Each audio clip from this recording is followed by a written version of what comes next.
Olá, queridos amigos, queridas amigas, sejam bem-vindos, bem-vindas ao estudo do livro Voltei, ditado por irmão Jacó, que é o pseudônimo de Frederico Figner, pela lavra mediúnica de Francisco Cândido Xavier, o nosso querido Chico Xavier. Que bom estarmos juntos aqui pela TV A Caminho da Luz e também pelo Centro Espírita Perdão, Amor e Caridade. Cumprimento carinhosamente todos que estudam comigo, todos que acompanham a TV, todos que divulgam a TV. O estudo é apresentado por mim, André Luiz Querini Vilar. Agradeço também o apoio incondicional da espiritualidade na figura do nosso querido Dr. Edroaldo Modesto Gil. No vídeo de hoje, nós vamos ver como que foi uma parte, ou que ele nos narra a respeito do grande dia em que ele teve a oportunidade de estar no grande templo, rever amigos, traçar novos planos. E agora nós vamos ver como que foi esse encontro de corações. Diz o Espírito amigo: em pleno santuário, à noite, quando as constelações se derramavam no céu muito azul, todos nós, em alva roupagem, tomamos o caminho do santuário. No átrio fulgurante, esperavam-me muitos amigos do espiritismo brasileiro. Estenderam-me os braços e, não obstante envergonhado, por não possuir um halo brilhante, enquanto eles todos se mostravam envolvidos em auréolas luminescentes, penetrei o interior. Então, ele nos conta que neste dia de festa, ele encontrou muitos amigos. Boa parte haviam sido espíritas. Trabalharam com ele na Federação Espírita Brasileira, nos centros espíritas que ele dava apoio na cidade do Rio de Janeiro. Mas uma coisa lhe incomodava. Quase todos haviam um halo luminescente. O trabalho dava isto. Eles possuíam esta luz porque foram espíritas? Não. Porque procuraram viver os ensinos de Jesus. Qualquer um de nós tem esta oportunidade. Não é um grupo diferenciado. Eu não tenho conhecimento, eu não tenho capacidade, eu não sou ninguém, então eu não tenho meios para ter esta luz. É um equívoco. Basta querermos e imprimirmos no nosso dia o homem de bem. Eu não preciso ser diferente. Eu não preciso ser um homem à parte. Eu não preciso ter trabalho à parte para possuir esta luz. Mas isto lhe incomodava, porque ele não tinha e os outros possuíam. Então ele estava envergonhado, ele estava cabisbaixo, ele não se sentia digno de estar naquela assembleia. Ele já havia presenciado isto em capítulos anteriores e este sentimento veio à tona. E agora, vendo-os novamente, voltou os mesmos sentimentos. Continua. Subimos, até que num salão adornado e amplo, vários irmãos que eu não conhecia me receberam generosamente. Talvez inspirado por Marta, admirável grupo orquestral executou a ouverture de La Gazza Ladra de Rossini, Com que emoção acompanhei a peça vazada em suave encantamento. Que saudades do meu antigo lar terrestre, a esposa e as filhinhas, educadas na elevada compreensão da arte divina, estavam vivas dentro de mim. Que imenso o desejo de reuni-las, de encontro ao peito, e demorar-nos assim, unidos em espírito, eternamente. Não contive as lágrimas copiosas. Então a Marta, sabendo da predileção do pai por músicas clássicas, reuniu um grupo que executava. Interessante, não é? No mundo espiritual, continuam aqueles que eram ligados à música, continuam do outro lado com seu afeto à música. Existem aqueles que tocam piano, violino, violão, os instrumentos de corda, de sopro. O mundo espiritual é igual ao nosso. O que muda é a vibração. É um mundo evoluído, é uma dimensão evoluída, a vibração traz paz, serenidade. É uma dimensão atrasada, nos traz aquela angústia, nos traz aquela depressão. É um pouco mais ou um pouco menos de matéria. E quando estavam interpretando esta música, ele retornou para o lar. Mentalmente, ele trouxe as reminiscências da esposa, das filhas, o que é legítimo. Não acontece conosco? Às vezes vamos em determinado lugar em que ali tivemos uma história. Olhamos e lembramos da história ali vivenciada. É mais ou menos o que ele conta aqui. Ele ouviu e a música levou o seu pensamento, a esposa e as filhas. Com todo o equilíbrio que ele possuía, com todo o conhecimento que ele possuía, com todo o sentimento positivo que ele já nutria, ele observa que era mais forte do que ele. E ele conta que as lágrimas rolaram. Mas espírito chora? Evidente. Espírito se emociona? Evidente. Espírito também se impressiona? Evidente. Por que será que os espíritas e os espiritualistas têm uma ideia tão vaga dos espíritos? É um ser que não tem sentimentos, não lembra da história, não se preocupa com os seus, morreu, acabou tudo o sentimento e a vontade de estar juntos. Não é assim que funciona. Então as lágrimas rolaram, não lágrimas de revolta, não lágrimas de tristeza, mas as lágrimas de saudade, do abraço, do afeto, de estar juntos. Aí vem também uma lição para nós que estamos ainda encarnados. Quanto tempo mais vamos protelar o trabalho perante os que amamos? Quantas pessoas não necessitam perder para dar valor? Ah, eu tive um anjo bom na minha vida, foi minha mãe. Pena que ela morreu. Ah, eu tive um anjo bom na minha vida, foi uma amiga ou um amigo querido. Pena que mudou de cidade. Por que será que precisamos perder para dar valor?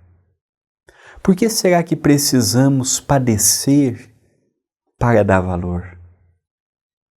Quantos abraços ele não poderia ter dado, mas pela vida corrida foi deixando para amanhã. Qual que foi a última vez que fomos dar um abraço naquele que amamos? Ou naqueles que amamos? A última vez que nós paramos um pouco os nossos afazeres, que por si só já são árduos, e reunimos forças para continuarmos a jornada. Então, depois que perdemos, não adianta no mundo espiritual apenas lembrarmos com saudade. É preciso também aproveitarmos os momentos. Continua. Cessada a melodia, extenso grupo coral de meninos orientadores entoou formoso hino intitulado O Irmão que Volta de Longe. Os meninos orientadores são aquelas crianças que voluntariamente se mantêm na forma de uma criança, mas que têm a consciência de um adulto. São espíritos evoluídos que se mantêm com aquela forma perispirítica para poder ajudar outras crianças que estão precisando de apoio, de atenção e de carinho. E elas, na forma de uma criança, com a linguagem de uma criança, mas já entoando conhecimentos que transcendem aquela idade, têm a oportunidade de ajudar um monte de crianças que ainda estão desamparadas, não da ajuda do próximo, mas desamparadas perante os próprios sentimentos. Então eles se conservam daquela forma para orientarem. É uma caridade também. Então esses meninos orientadores entoaram, interpretaram um hino, uma música em homenagem ao nosso irmão. Apesar da palavra amorosa de Bezerra, de Guilom, de Cirne e de Marta, eu nada podia responder. Alguma coisa me entravava a garganta. Sentia-me criança de novo. Na tela da memória, revia minha abnegada e valorosa mãe, como se estivéssemos na Europa distante. Sentia-lhe o abraço carinhoso e ouvia-lhe a voz, as despedidas. Vai, meu filho, trabalha dignamente, sê bom para Deus e para os homens. Um dia ver-nos-emos de novo no lar. Então ele retornou à memória, não é? As lembranças. Lembrando que ele morreu no Brasil, mas ele nasceu na Europa. E ele teve a oportunidade, na condição de Frederico Figner, de morar em alguns países, a qual ele se identificou muito aqui no Brasil e ficou largos anos no Rio de Janeiro. E ele voltou para a Europa. Ele voltou para a sua infância. Lembrou da mãe, lembrou das palavras da mãe de despedida, lembrando que naquela época não era fácil viajar como hoje. Hoje eu tomo um avião aqui no Brasil e em 9, 10 horas eu estou em Portugal. Em mais horas eu estou em parte da Europa. Então nós percebemos que hoje o transporte se tornou fácil comparado com aquela época, com aquela altura em que era muito caro, dependia-se muito dos navios, estava já havendo uma evolução na aviação, mas ainda muito lento comparado com hoje. E ele retornou no tempo e lembrou da sua abnegada mãe. Nós não esquecemos. Nós não esquecemos das coisas boas, nós não esquecemos das coisas ruins, nós não esquecemos do que passamos, nós não esquecemos das histórias que vivenciamos. Elas vão gravando em nosso ser. São como arquivos num computador. Vamos abrindo as pastas, a pasta da infância, a pasta do trabalho, a pasta dos desafetos, a pasta dos amigos, a pasta das ilusões. E aqui ele abriu uma pasta em que ele retornou para a casa paterna, materna, e ali viu a sua generosa e bondosa mãezinha. Continua, fitava as crianças a me sorrirem cantando, escutava os companheiros estimulando-me ao bom ânimo, reparava o ambiente doce e festivo, emoldurado em filigrana radiosa, e perguntava a mim mesmo se aquele não era o lar divino a que minha mãe se referia em meus dias de infância. Olha a ligação que ele fez.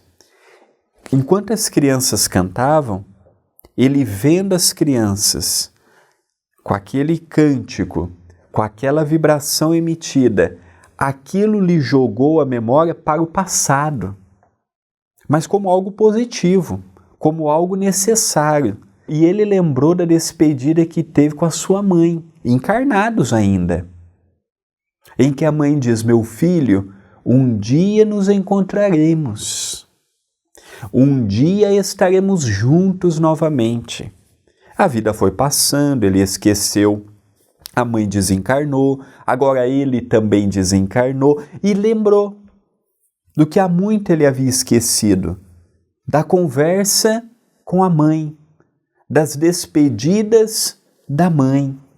E ali ele pensa: será que na Terra não é um campo fértil para o trabalho material e espiritual, mas aqui, nas dimensões espirituais, é que colheremos os frutos? Ele lança uma ideia por detrás de um conceito da mãe que é assim: será que na Terra, na crosta, nos anos em que eu estou encarnado, seja 5 décadas, 6 décadas, 8 décadas, 9 décadas, mas é passagem. Eu tive a data do nascimento e em marca d'água eu tenho a data da minha morte. É igual validade. Um produto não tem validade? Num produto geralmente tem quando foi feito e a data de validade. Nós também temos a nossa data de validade. E graças a Deus não sabemos quando é. Pode ser hoje, pode ser amanhã, pode ser daqui a 20 anos, mas todos temos uma data de validade. Será que não nos iludimos muito aqui, querendo paz, felicidade, tranquilidade? Vamos viver sob o regime da fraternidade apenas. Não vamos nos preocupar muito com responsabilidade espiritual, não. E passamos a imprimir muita coisa no hoje, a cobrar muita coisa do hoje. Será que a nossa recompensa, fruto do esforço e da nossa dedicação, não virá quando estivermos no plano espiritual? Será que aqui a Terra não é revestida para agir com ingratidão conosco, perante as pessoas que estão ao nosso lado, para preparar uma couraça para vencermos com humildade? Será que aquelas perseguições, difamações, calúnias, problemas de toda ordem, material, conjugal, filial, profissional, religiosa, não vêm ao nosso encontro como um estímulo a desenvolvermos os potenciais que trazemos e que no mundo espiritual, como uma empresa que chega no final do ano e faz um balanço, no mundo espiritual, na erraticidade, o intervalo de uma existência para outra no plano maior, será que não será lá a contabilidade divina? Será que eu não tenho cobrado da vida algo que a vida não pode me dar enquanto estou encarnado? É apenas uma ideia que fica para as nossas conjecturas, lançada pelo Espírito amigo. Continua. Centenas de entidades congregavam-se em torno, respeitosas, e ao fundo, uma centena de espíritos singularmente iluminados se mantinham em profunda concentração. Andrade mostrou-nos e esclareceu: aqueles são vanguardeiros da pureza e da sabedoria, que fornecem fluidos para materializações de ordem sublime. O que dá a entender aqui? Que nem todos os espíritos estavam ali, perispiriticamente falando. Muitos estavam materializados com a doação feita por este grupo de espíritos iluminados, elevados, que ali estavam. Estavam ali para mentalizar, doar a energia, fornecer o ectoplasma, e os espíritos, utilizando deste ectoplasma, se faziam visíveis, tangíveis naquela assembleia. Me faz lembrar do livro Ação e Reação, em que aproveito o ensejo para convidar a todos a estudar comigo e com o meu pai, às quartas e às sextas, às 20h15, horário de Brasília, o livro Ação e Reação.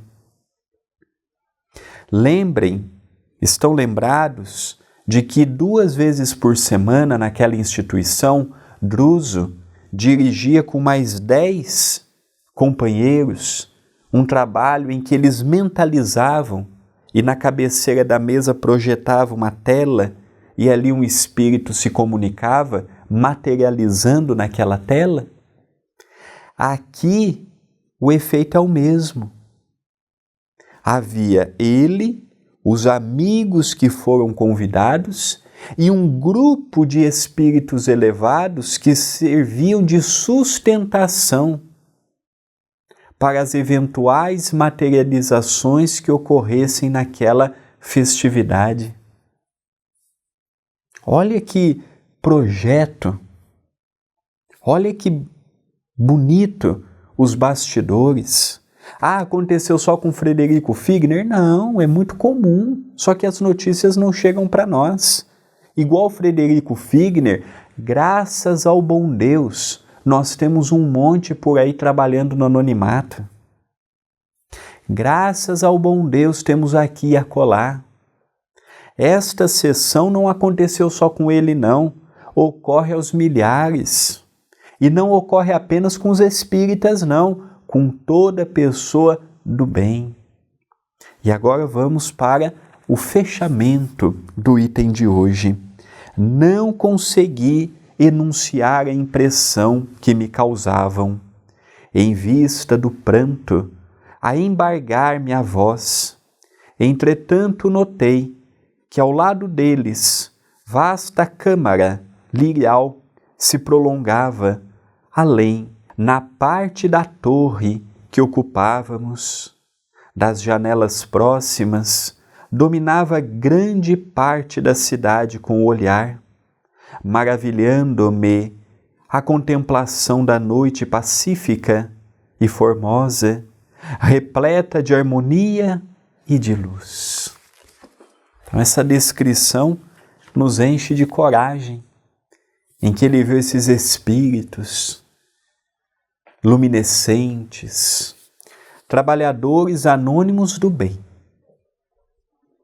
Quantos não trabalham pelo equilíbrio do indivíduo e do coletivo e que nem sabemos o árduo trabalho que estão realizando neste momento? E no próximo vídeo, dando continuidade no capítulo 15, veremos nova família de serviço. Lembrando que toda terça, quinta e sexta, às 8 da manhã, fica disponível um novo vídeo aqui no canal. Eu desejo a todos votos de muita paz, interaja com o canal, deixe o gostei, se inscreva no canal. São ações que colaboram diretamente com a nossa página. Votos de muita paz, de muita luz e até o nosso próximo encontro.